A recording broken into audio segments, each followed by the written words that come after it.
Assalamualaikum warahmatullahi wabarakatuh. Halo smart people, bertemu lagi dengan aku Indah Sukawati dalam mata pelajaran Praktikum Akuntansi Perusahaan Jasa, Dagang, dan Manufaktur. Nah, pada kesempatan kali ini kita akan mempelajari mengenai menyusun laporan keuangan di perusahaan jasa. Nah, sebelum lanjut ke materi, jangan lupa like dan subscribe ya smart people.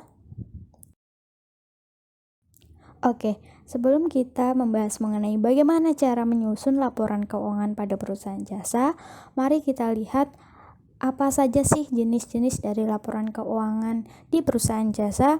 Nah, yang pertama ada laporan laba rugi, yang kedua ada laporan perubahan modal, yang ketiga ada laporan neraca, yang keempat ada laporan arus kas, dan yang terakhir ada catatan atas laporan keuangan. Namun, pada kesempatan kali ini kita akan mempelajari mengenai 4 laporan keuangan, yaitu laporan laba rugi, laporan perubahan modal, laporan neraca, dan juga laporan arus kas. Nah, untuk yang pertama, kita akan bahas mengenai bagaimana cara menyusun laporan dari laba rugi. Nah, di sini pun juga ada rumus dari laporan laba rugi itu sendiri, yaitu laba atau rugi sama dengan total pendapatan dikurangi total beban. Setelah memperhitungkan, jika hasilnya positif, maka perusahaan tersebut akan mengalami laba. Nah, jika hasilnya negatif, maka perusahaan tersebut mengalami rugi. Yang kedua, yaitu bagaimana cara menghitung laporan perubahan modal. Adapun rumusnya itu sesuai dengan hasil dari laporan laba rugi. Jika perusahaan mengalami laba, maka rumus untuk menghitung laporan perubahan modal yaitu modal akhir sama dengan modal awal ditambah laba dikurangi prive. Namun, jika perusahaan tersebut mengalami rugi, maka untuk rumus perhitungan laporan perubahan modal, yaitu modal akhir sama dengan modal awal dikurangi rugi dikurangi prive. Nah, yang ketiga yaitu laporan neraca. Rumus dari laporan neraca itu sendiri yaitu ada aktiva sama dengan pasiva, yang mana dalam aktiva itu sendiri terdapat akun harta, dan juga pasiva terdapat akun utang dan juga ditambah modal akhir. Di sini modal akhir bisa dilihat dari hasil laporan perubahan modal. Untuk yang terakhir yaitu laporan arus kas. Rumus dari laporan arus kas sendiri yaitu aktivitas operasi ditambah aktivitas investasi ditambah aktivitas pendanaan. Oke, teman-teman semua, karena kita tadi udah mempelajari mengenai bagaimana sih rumus untuk memperhitungkan laporan keuangan dari perusahaan jasa. Tadi juga udah ada ya rumus dari laporan laba rugi, laporan perubahan modal, laporan neraca, dan juga laporan arus kas. Nah, kali ini kita akan belajar bagaimana cara untuk menghitung laporan keuangan dari perusahaan jasa. Jadi di sini kita praktek ya. Nah, di sini sudah tertera neraca saldo dari Zoya Laundry. Nah, kita bisa simak ya di sini teman-teman. Oke, langsung saja ya teman-teman. Untuk yang pertama kita akan menghitung laporan laba rugi dari Zoya Laundry per 31 Desember 2022. Nah, sesuai dari rumus dari laporan laba rugi tadi, yaitu laba rugi sama dengan total pendapatan dikurangi total beban. Untuk yang pertama yaitu kita lihat di sini ada pendapatan. Nah, di dalam Zoya Laundry sendiri pendapatan hanya ada satu, yaitu pendapatan jasa. Nah, setelah pendapatan di dalam rumusnya yaitu total pendapatan dikurangi total beban. Nah, di sini beban ada banyak ya. Yang pertama ada beban sewa sejumlah 2.700.000, ada pula beban gaji pegawai 3.645.000, ada beban listrik, air dan telepon 1.050.000, ada beban bunga sejumlah 925.000 serta beban kerugian piutang sejumlah 235.000. Lalu total dari beban itu sendiri ada 8.555.000. Nah, sesuai dengan rumusnya yaitu total pendapatan dikurangi total beban, maka di sini kita kurangkan ya dari pendapatan jasa 15.080.000 dikurangi 8.555.000 sehingga menghasilkan 6.525.000. Karena 6.525.000 ini bersifat positif, maka dari itu Soya Laundry ini mengalami laba. Nah, yang kedua ada laporan perubahan modal. Karena dari laporan laba rugi tadi perusahaan Soya Laundry mengalami laba, maka dari itu rumus dari laporan perubahan modal yaitu modal akhir sama dengan modal awal ditambah laba dikurangi prive. Oke, untuk yang pertama yaitu modal awal. Nah, di sini kita lihat modal dari Soya Laundry dalam neraca saldonya yaitu modal tuan XYZ sejumlah 4 juta. Kemudian ditambah laba dari hasil laporan laba rugi yaitu 6.525.000, lalu kita jumlahkan sehingga kenaikan modalnya yaitu 10.525.000. Lalu dikurangi dengan prive dari Soya Laundry itu sendiri yaitu 400.000, sehingga kita jumlahkan terdapat 10.125.000 sebagai modal akhir. Nah, sebelum kita menghitung laporan neraca, di sini kita bisa lihat ya bahwa rumus dari laporan neraca itu sendiri yaitu aktiva sama dengan pasiva. Nah, teman-teman tadi masih ingat kan isi dari aktiva itu sendiri yaitu akun harta. Nah, di sini di neraca saldo dari Soya Laundry, akun hartanya ada kas, piutang jasa, perlengkapan kantor, perlengkapan percetakan, asuransi dibayar di muka, peralatan, akumulasi, depresiasi peralatan. Lalu, akun pasiva sendiri terdapat akun utang dan juga modal akhir. Nah, akun utang dari Soya Laundry itu sendiri ada utang jasa, utang bank, serta pendapatan diterima di muka. Lalu ada pula modal akhir. Nah, modal akhirnya ini dihasilkan dari laporan perubahan modal.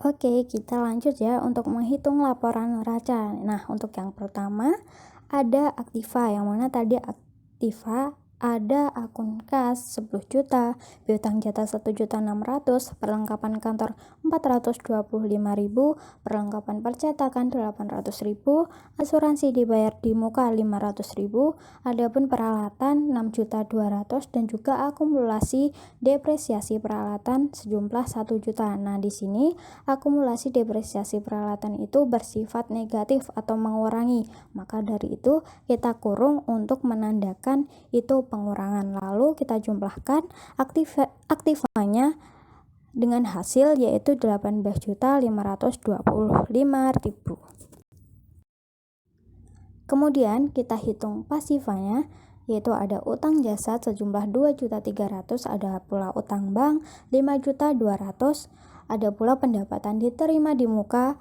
sejumlah 900.000. Nah, jumlah dari utang itu sendiri ada 8.400.000. Lalu kita tambah dengan modal akhir dari laporan perubahan modal tadi sejumlah 10.125.000, sehingga total dari pasivanya yaitu ada 18.525.000. Nah, kita bisa lihat ya di sini antara aktiva dan juga pasiva ini jumlahnya sama atau seimbang sesuai dengan rumus dari laporan neraca itu sendiri yaitu aktiva sama dengan pasiva. Nah, untuk yang terakhir yaitu ada laporan arus kas. Sebelum itu di sisi kiri kita ini terdapat transaksi dari arus kas masuk dan juga arus kas keluar dari Soya Laundry. Nah, sebelumnya rumus dari laporan arus kas tadi yaitu aktivitas operasi ditambah aktivitas investasi ditambah aktivitas pendanaan. Untuk yang pertama, kita perhitungkan dari arus kas dari aktivitas operasi.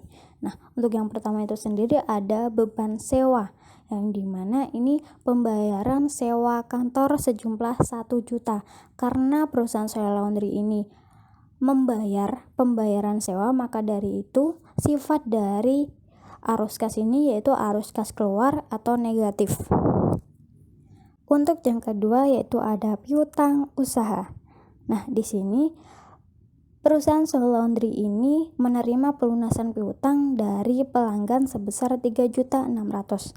Karena di sini Soya Laundry itu menerima pelunasan piutang, maka dari itu sifat dari arus kas ini yaitu arus kas masuk sejumlah 3.600.000. Untuk yang ketiga yaitu ada perlengkapan. Di sini Soya Laundry membeli perlengkapan sejumlah 250.000 secara tunai. Karena Soya Laundry ini membeli perlengkapan, maka dari itu arus kasnya bersifat negatif atau arus kas keluar. Untuk selanjutnya ada pendapatan jasa. Nah, di sini Soya Laundry menerima pendapatan atas jasa sejumlah 1.750.000 secara tunai pada tanggal 5 dan juga ditambah menerima pendapatan atas jasa lagi sejumlah 2.250.000 secara tunai, sehingga kita jumlahkan yaitu pendapatan jasanya ada 4 juta. Untuk selanjutnya ada beban listrik dan telepon. Nah, di sini Soya Laundry membayar tagihan atas listrik dan telepon sejumlah 300.000. Nah, di sini Soya Laundry membayar, yang mana artinya ada arus kas keluar yang sifatnya negatif. Oke, untuk selanjutnya ada utang usaha. Yang di sini Soya Laundry membayar utang usaha sejumlah 500.000. Nah, sifat dari kas ini yaitu arus kas keluar yang bersifat negatif. Dan yang terakhir ada beban gaji. Nah, di sini Soya Laundry membayar gaji karyawan sejumlah 3.200.000. Nah, sifatnya ini yaitu arus kas keluar yang bersifat negatif. Nah, jumlah dari arus kas dari aktivitas operasi yaitu ada 2.350.000. Untuk yang kedua, kita menghitung dari arus kas dari aktivitas investasi, yang mana di sini di Soya Laundry ini hanya ada satu arus kas dari aktivitas investasi, yaitu Soya Laundry ini membeli peralatan sejumlah 1.100.000 secara tunai. Karena Soya Laundry ini membeli, maka dari itu arus kasnya bersifat arus kas keluar atau negatif. Nah, jumlah dari arus kas dari aktivitas investasi itu sendiri ada 1.100.000. Untuk yang ketiga ada arus kas dari aktivitas pendanaan. Nah, untuk yang pertama, arus kas dari aktivitas pendanaan yaitu ada modal. Nah, di sini Soya Laundry mendapat setoran modal sejumlah 7.500.000 rupiah. Karena ini setoran modal, maka dari itu Soya Laundry menerima modal sejumlah 7.500.000 rupiah. Sifatnya arus kas masuk atau positif. Selanjutnya ada utang bank, yaitu Soya Laundry ini membayar pelunasan utang bank sejumlah 450.000 rupiah dan juga meminjam uang dari bank sejumlah 2.200.000 rupiah. Karena membayar pelunasan utang bank ini sifatnya arus kas keluar dan juga meminjam uang dari bank ini sifatnya arus kas masuk, maka dari itu kita kurangkan ya teman-teman, dari 2.200.000 rupiah dikurangi 450.000 rupiah yaitu ada 1.750.000 rupiah dari akun utang bank. Untuk yang terakhir ada prive. Nah, di sini Soya Laundry pada tanggal 31 itu ada pengambilan pribadi sejumlah 500.000 rupiah. Karena ini pengambilan, maka dari itu arus kasnya bersifat arus kas keluar yaitu negatif sejumlah 500.000 rupiah. Lalu kita jumlahkan dari arus kas dari aktivitas pendanaan itu totalnya ada 8.750.000 rupiah. Oke, langsung saja kita jumlahkan ya laporan arus kasnya. Dari arus kas dari aktivitas operasi sejumlah 2.350.000 rupiah ditambah arus kas dari aktivitas investasi Rp1.100.000 dan ini bersifat mengurangi atau negatif, lalu ditambah arus kas dari aktivitas pendanaan sejumlah Rp8.750.000 sehingga hasilnya yaitu 10 juta, yaitu kenaikan arus kas bersih. Oke, perlu diperhatikan kembali ya bahwa kenaikan arus kas bersih ini harus seimbang dengan akun kas dari neraca saldo Zoya Laundry itu sendiri. Nah, bisa kita lihat bahwa di sini kenaikan arus kas bersih sejumlah 10 juta seimbang dengan akun kas dari neraca saldo yaitu juga 10 juta. Baik teman-teman, karena kita udah selesai membahas bagaimana cara menghitung atau menyusun laporan keuangan dari perusahaan jasa, maka dari itu agar ilmunya kita nggak sia-sia ya teman-teman, mari kita praktekkan sendiri, teman-teman praktekkan sendiri di rumah. Maka dari itu aku kasih kalian project ya untuk dipraktekkan sendiri di rumah. Apakah kalian sudah memahami dari materi yang aku sampaikan tadi atau belum? Nah, di sini aku udah kasih ya neraca saldo dari percetakan XYZ dan juga transaksi arus kas masuk dan juga arus kas keluar dari percetakan XYZ itu sendiri. Nah, teman-teman nanti kalian bisa menghitung laporan laba rugi, laporan perubahan modal, laporan neraca, serta laporan arus kas dari percetakan XYZ itu sendiri. Good luck teman-teman.